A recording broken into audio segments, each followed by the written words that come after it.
Саламатсыздар, урматтуу радиочулар, кутмандуу күнүңүздөр менен парламент радиосу күндүн тартибинде программасы менен ободо.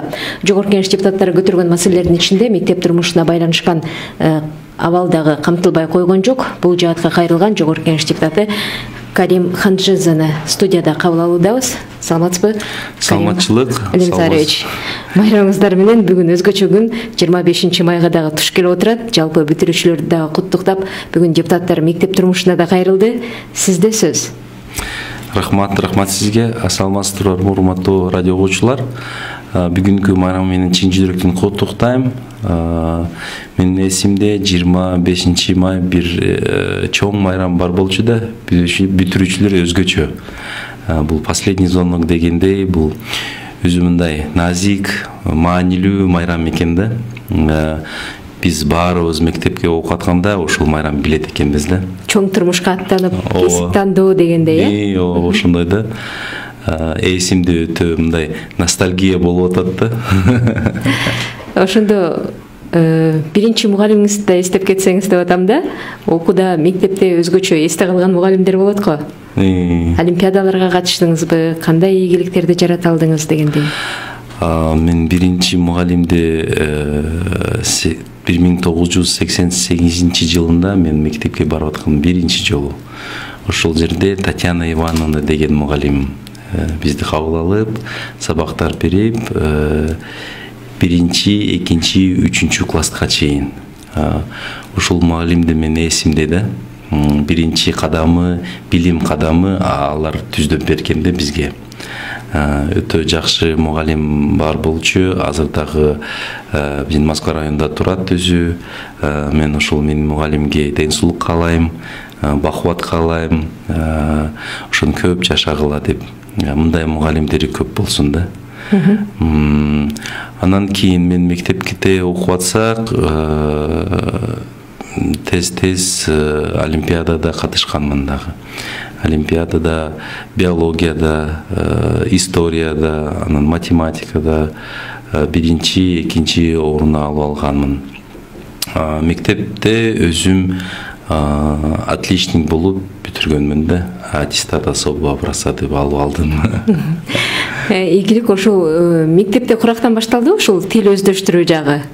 Жок, мен тил өздөрүш жактан университеттен башталдым. Мен Кыргыз Россия Славян университетинде аябай жакшы кыргыз тилинин мугалими бар болчу да.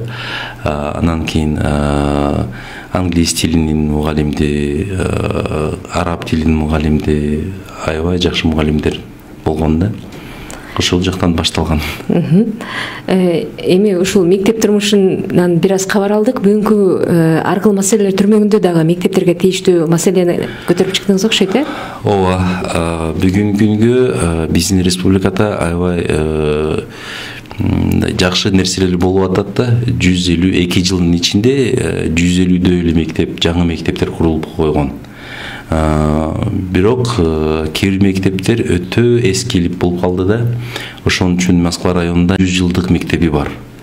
Ал Кепер Арык айылында өзгөчө кырдаал иштери дагы чыгарган. Ушул орчундук маселе. Ошол мектептери бүгүн ошол майрам күнү болуп, ошол мектепти уже бат эле жаңыташ керек да. Авариялык абалдабы же? Авариялык абалда экөөтен. Бул боюнча маселени өзгөчө кырдаалдар министрлигинин тыянагына таянып көтөрүп чыктыңызбы же жамааттын айткан кайрылуусуна таянып атасызбы? Жамааттын кайрылуусунан баштап, анан өзгөчө кырдаал министрлиги мен өткөн заседанияда дагы протоколдук тапшырма берип койгон. Ошол маселе азыр каралып атат, бирок тез чечиш керек да, бат эле чечиш керек да. Ушул маселе эмне себептен учебный процесс рыват этет да. Биз маектин башын биринчи мугалим тууралуу баштадык. Өзүңүздүн мектебиңизге кандай салым кошо алдыңыз? Мен окуп аткан мектебинде илгериден спорт зал жок болчу да башынан. Азыркы убагында Кудайга шүкүр менге чейин дагы бир депутат иштеп койгон. Ага кайрылып коюп, азыр жаңы спорт зал турат да.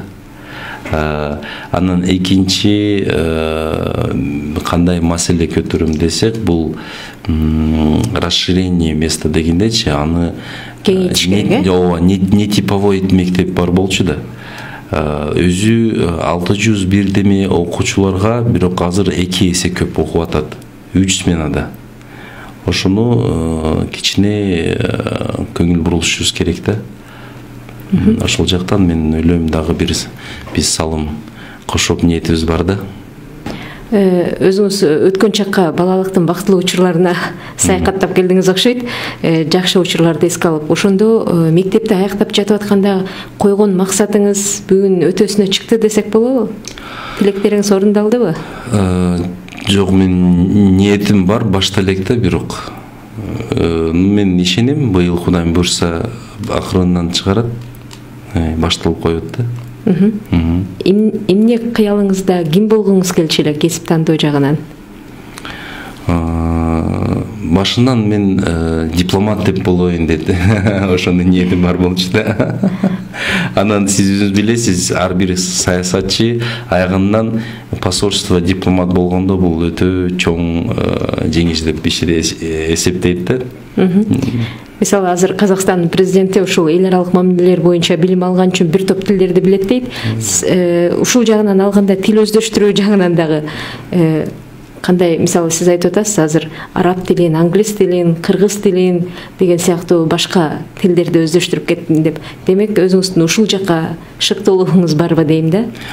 Ооба, мен ошол үчүн мен эл аралык мамилелер факультетинде бүтүргөнмүн да. Биринчи адисим, анан политология бүтүргөнмүн, анан кийин юриспруденцияда дагы окуганмын. Тил боюнча мен баягынан айтпадымбы, посольствода иштеп коеюн деп, дипломат болом деп, ошон үчүн аракет кылып атамын. Жакшы, тилектер ишке ашсын. Урматтуу радиогочулар, дагы бир жолу бүгүн өзгөчө күн болгондуктан Жогорку Кеңештеги жаш депутаттардын бири Карим Ханжеза менен жолугушууга мүмкүндүк түздүк. Анда мектеп турмушу тууралуу сөз болду. Саламатта болуңуздар.